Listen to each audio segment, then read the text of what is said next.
Hello guys, welcome back to our channel. ఇంకా మన ఛానల్ని ఎవరైనా సబ్స్క్రైబ్ చేసుకోకపోతే please do subscribe and bell symbol కూడా ఆన్ చేసుకొని నేను చేసే ప్రతి వీడియో మీకు నోటిఫికేషన్ రూపంలో అయితే వస్తుంది. మీకు మరింత ఇన్ఫర్మేషన్ అయితే ఖచ్చితంగా తెలియజేస్తాను.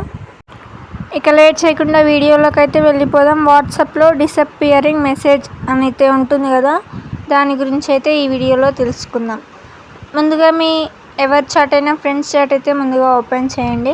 దాని గురించి క్లియర్గా ఎండ్ వరకు అయితే చూడండి, అప్పుడే మీకైతే అర్థమవుతుంది. మీ ఫ్రెండ్స్ చాట్ ఓపెన్ చేశాక పక్కన 3 లైన్స్ ఉంటాయి కదా, అక్కడ క్లిక్ చేయండి. క్లిక్ చేస్తే లాస్ట్ నుండి థర్డ్ వన్ డిసప్పియరింగ్ మెసేజ్ అని అయితే ఉంటుంది. అక్కడ క్లిక్ చేసుకున్నాక ఇలాగా వస్తుంది. అక్కడ ఆఫ్ అయితే ఉంటుంది. 24 hours 7 days 90 days అని ఉంటుంది.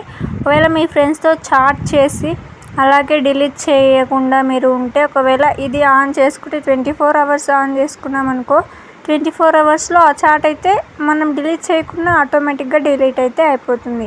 ఇప్పుడు మీరు అది ఆన్ చేయగానే ఇక్కడ మీకైతే పడుతుంది యువర్ అప్డేటెడ్ ద మెసేజ్ అని మీకైతే నోటిఫికేషన్ వస్తుంది. ఒకవేళ హాయ్ హలో ఏదైనా మీరు కన్వర్జేషన్ చేసుకున్నారనుకో, ఆ కన్వర్జేషన్ ఆటోమేటిక్గా 24 hours కల్లా దానంతట అదే డిలీట్ అయిపోతుంది. మీ చాటింగ్ లిస్ట్లో అయితే ఉండదు.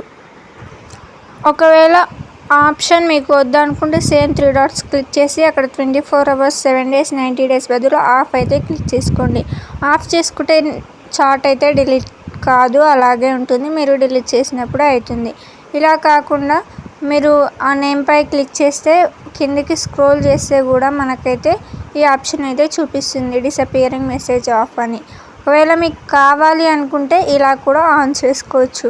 సో ఆన్ చేసుకోవడం వల్ల బెటరే అనుకోవచ్చు.